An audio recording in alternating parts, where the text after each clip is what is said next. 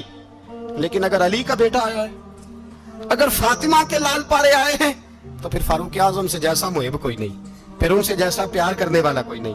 اندر بیٹھے ہیں جناب عمر، اندر تنہائی میں کچھ وزیروں سے گفتگو ہو رہی ہے، میٹنگیں جاری ہیں. آپ کے بیٹے ملنے آئے جناب عبداللہ ابن عمر. ابا جی ملنا ہے. بات ٹھہرو، بات کر رہا ہوں، کوئی نہ اندر آئے. صاحب زیادہ باہر کھڑا ہے. تھوڑی دیر گزری تو امام حسن بھی آ گئے. کون آئے؟ آپ کو جو ملے گا امام صاحب کا نام لینے سے، وہ سردار ہیں جنتیوں. کون آئے؟ سارے بولیے.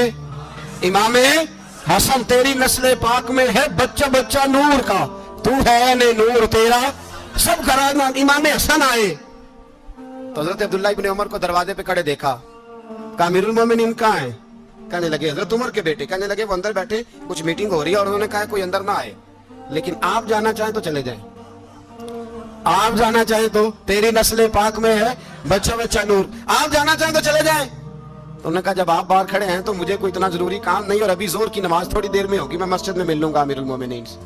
یہ بات کہہ کے امام حسن چلے گئے. یار اتنی بڑی بات نہیں تھی، اتنی بڑی بات نہیں تھی.